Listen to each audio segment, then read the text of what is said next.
Hello, long time no see. I'm back. I am back. And if you've been wondering where I've been these last few months, well, I have some news for you guys.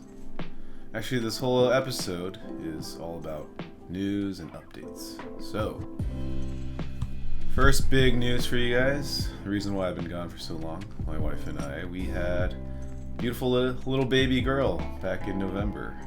She's almost 5 months now, but obviously my time has been preoccupied with being a father.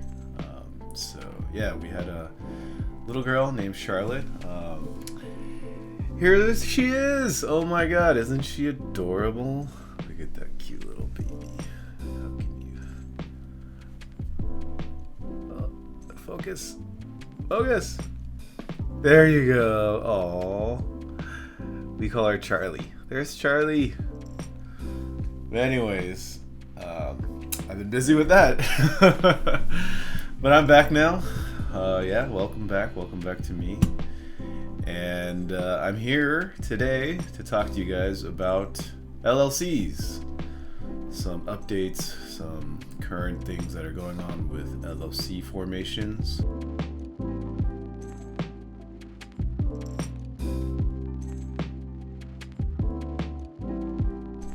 But first, before I get started, as always, my name is John Nia. I am one of the founding partners here at Trowbridge Law Group, and although I am an attorney, I'm probably not your attorney, so please don't take any of this as legal advice. This is all just for education purposes. If you want legal advice, give us a call. Hire us. Hire me as your attorney, and I'll give you all the legal advice you want. Anyways, back to today's topic.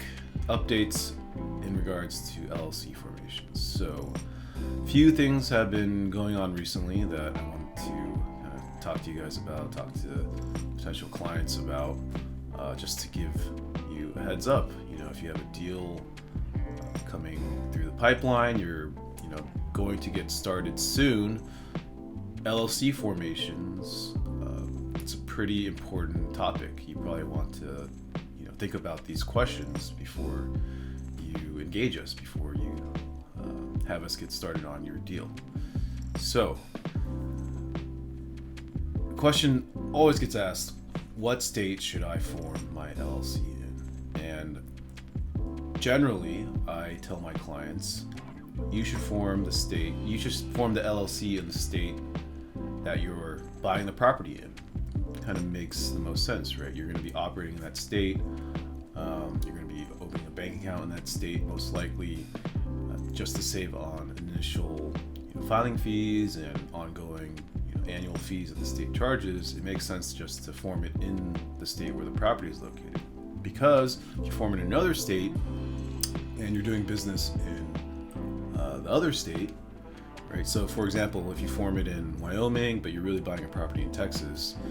If you form it in Wyoming, you got to pay the initial filing fee in Wyoming. And then, because you're doing business in Texas, you have to register your Wyoming LLC as a foreign entity in Texas. So you're paying Wyoming a fee, you're paying Texas an additional fee. And there's a yearly fee for both of those too.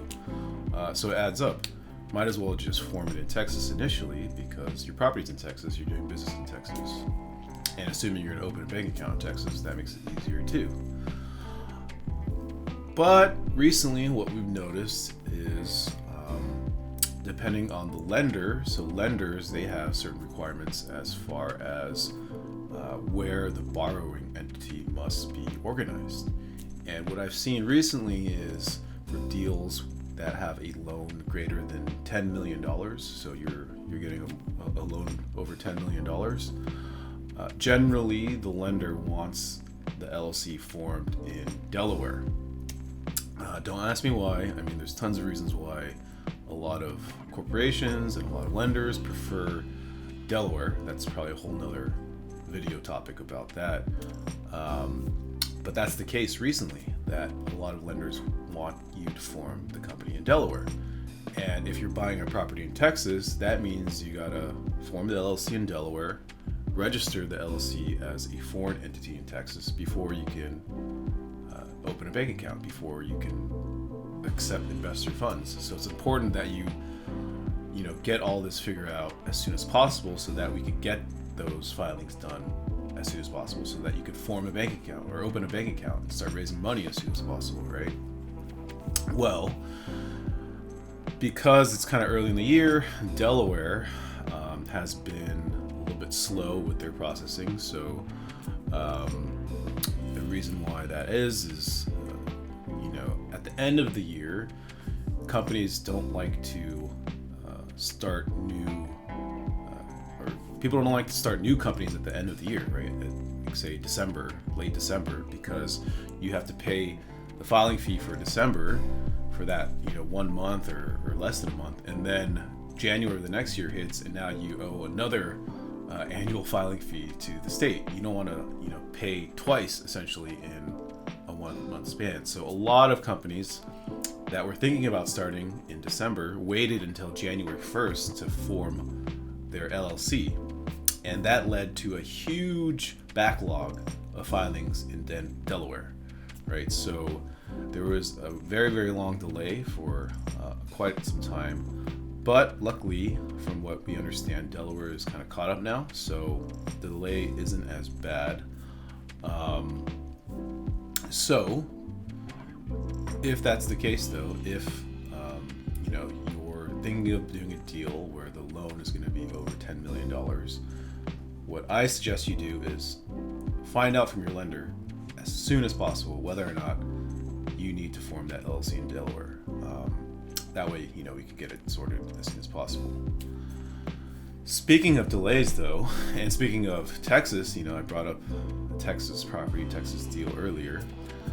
Another thing that's been going on recently is Texas is seeing the delay as well. This is something that we're not used to. Texas is normally pretty quick.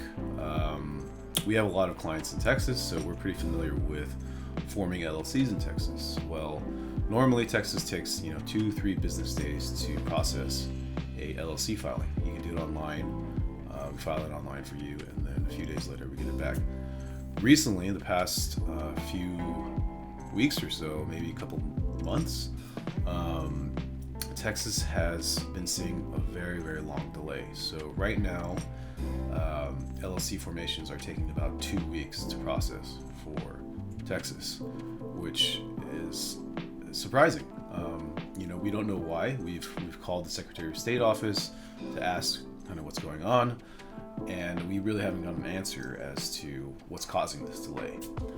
So we don't know, unfortunately, and we don't know when it's going to go back to normal as far as processing time.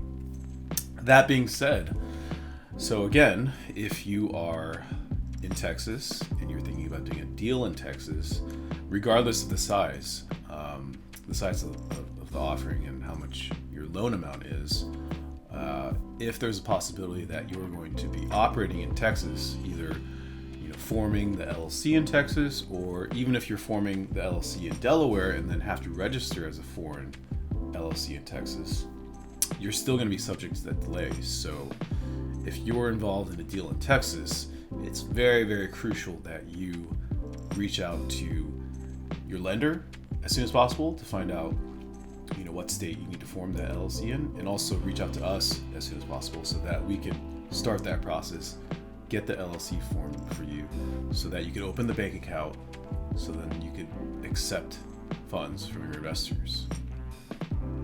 Got it? So, recap. If you have a loan of over $10 million, find out from your lender if they require your LLC to be formed in Delaware. If you were in Texas, do the same thing. Find out if your LLC needs to be formed in another state, and give us a call as soon as possible.